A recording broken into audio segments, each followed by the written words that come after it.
સ્વામિનારાયણ આજના દર્શન. જય ગણપતિ દાદા, જય કષ્ટભંજન દેવ. ગીર ગાયનું ઘી આવી ગયું છે. આજે પાછો 2 કિલોનો ઓર્ડર છે એટલે મોકલવાનું છે. જેમ બને એમ મોકલતું જવાનું. 1-1 કિલોના પેકિંગમાં તૈયાર થઈ રહ્યું છે. એવું નહીં કે ગમે તે માગવાનું મળે એવું ન થાય. તૈયાર થાય તે જ મળો. થાય તે જ મળે 1-1 કિલોમાં. 1-1 કિલોમાં. અને આ બીજું કિલો ભરાવા મળ્યું છે.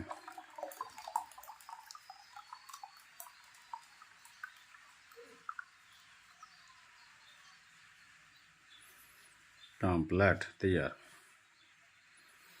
2 કિલો હારે મોકલવાનું છે. હા. ક્યાંનો ઓર્ડર છે આ? મુંબઈનો ઓર્ડર છે. હા હા. આની હજી 3 ઓર્ડર પડ્યા છે. એ લંડનના છે બધા. એ આવે તે મોકલવાનું. આવે તે થાય, કારણ કે આ એને અગાઉ કીધેલું હતું. અને આપણે ઓલાની ગોળે કે જઈ માગે તે ઘી મળી જાય એ નથી આપણી પાસે. તૈયાર થાય તે તૈયાર થાય તે જ મળે. એને છોકરું કહે કે વાર લાગશે થોડી. અને આ બોમ્બે વાળાનો 3જો ઓર્ડર છે ઘીનો. બોમ્બે વાળાનો 3જો ઓર્ડર છે. 2 કિલો જ મગાવાયો.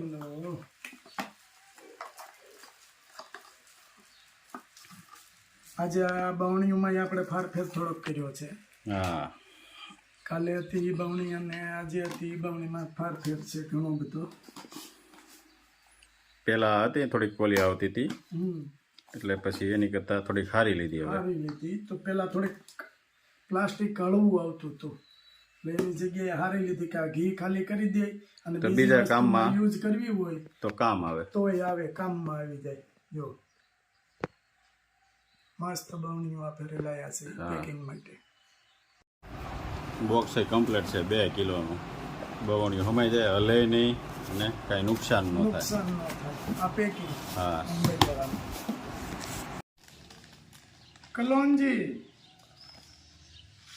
કલોંજીને ખાંડી નાખવી પડે.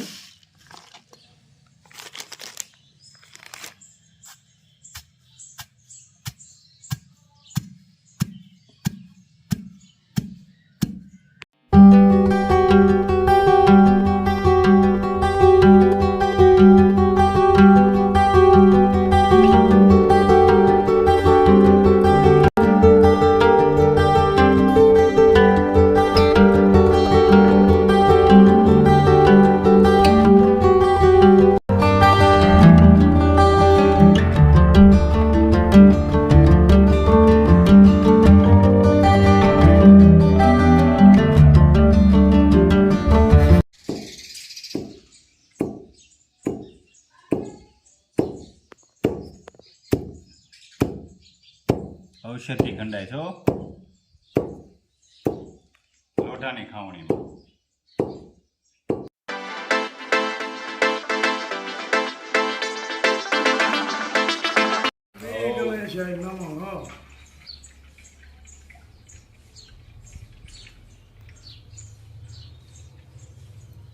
બધી ઔષધિ આગળ પલાળવાની છે એમાં. હેર ઓઇલની પ્રક્રિયા ચાલુ. એની પ્રક્રિયા ચાલુ અને બધી ઔષધિઓમાં નાખી એમાં પલાળવાની છે. પલાળવાની છે. જોઈ લો. પલાળીને પછી ઉકાળવાનું. ઓરિજિનલ બ્લેક તલનું તેલ આપણે ઉત્સવ ઓઇલ મિલમાંથી લાવ્યા હતા એ.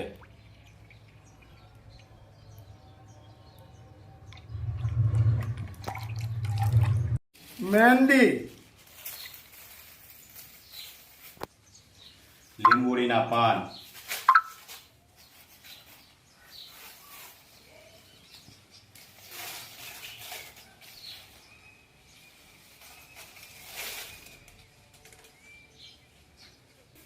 કડવો લીમડો,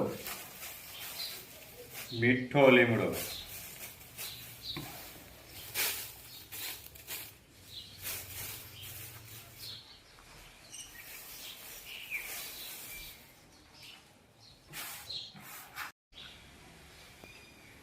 મિક્સિંગ મિક્સિંગ. હજી આમાં તો બહુ ઝાઝી ઔષધિ આવશે.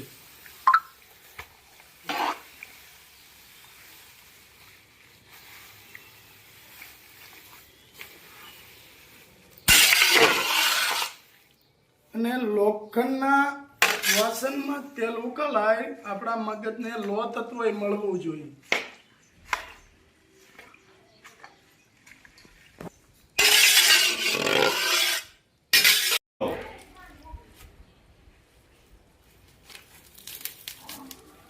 છૂટો કરવો પડે બધે.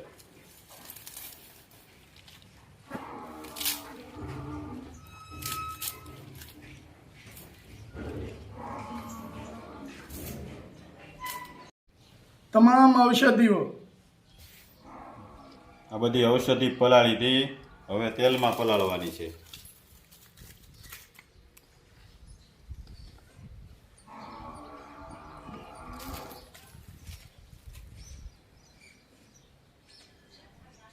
સત્રીસ પ્રકારની ઔષધિઓ છે.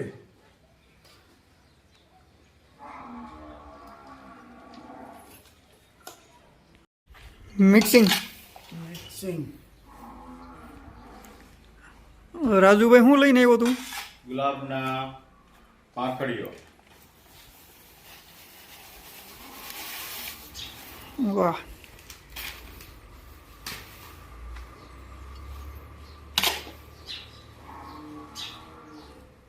અને ગુલાબભાઈ કેટલી ઘડી મિક્સ કરવું પડે?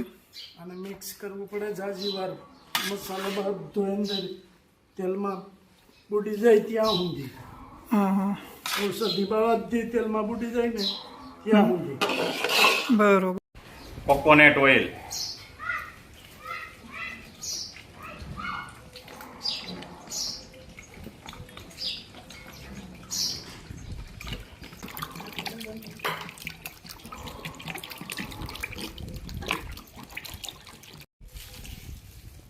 હું નહીં ગુલાબભાઈ. ઔષધિ આવે છે.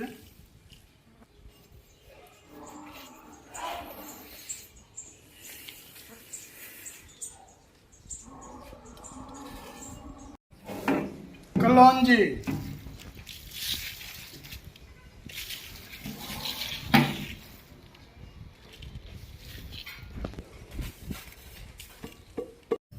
મેથી. હા, મેથી હો. મેથી. આજનું તેલનું ચાલુ એમ ને? આજથી તેલનું ચાલુ. જો આ ગાયનું ઘી થોડુંક આપણે પેલા ગમે ત્યારે સૂલ જગાવી તો એ વાઘ અને ગાયનું ઘી એનીથી ન જ જગાવવી પડે. અને આ ચાણું, ગાયનું ચાણું.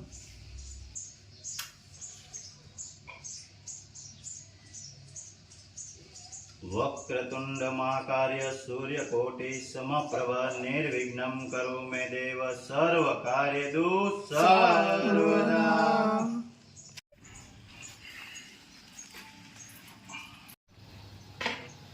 આપણું તેલનું કામ ચાલુ થઈ ગયું છે અને ચૂલે જ આપણે બનાવવાનું છે. ચૂલા સિવાય નથી બનાવવાનું. બધી ઔષધિ નાખી અને એને એક દિવસ પલાળવા દીધી હતી. પલાળી અને આજે ઉકળવાનું કામ ચાલુ થઈ ગયું છે.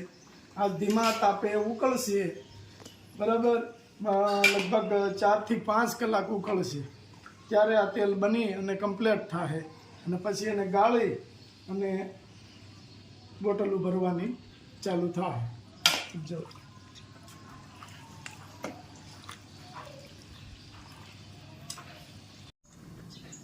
વારા ફરતી બધા હલાવે છે એમ ને? હવે રાજુભાઈ નો વારો આવ્યો છે. હા. હું પાણી પીવા આવ્યો એટલે હાલો પાણી કોને પીવું છે? કા લેતા આવજો.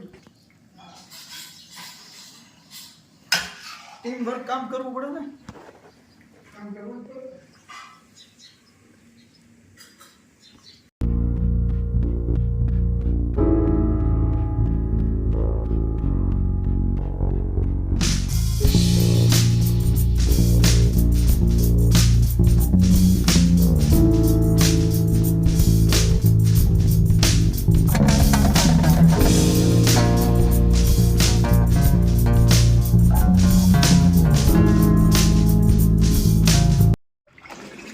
રાજુ, બોલો બોલો.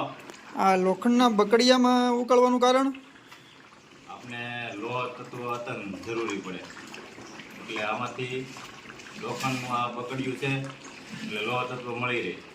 મગજ માટે લોહ તત્વ ઉત્તમ. એટલે એને લોહ તત્વ મળી રહેવું જોઈએ તેલમાં. બરોબર.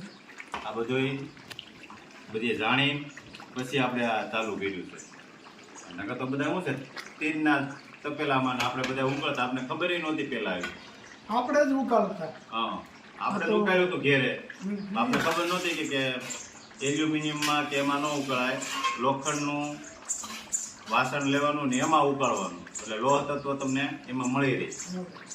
અને લોહ તત્વ માથા માટે ઉત્તમમાં ઉત્તમ લોહ તત્વ છે. બધી શરીરની અંદર બધાય તત્વ મળી રહે. જરૂર પડે. લોહ તત્વ મેન. આપણા પેલા ઋષિ મુનિઓ હતા એ આ લોખંડના વાસણમાં જ બધું કરતા.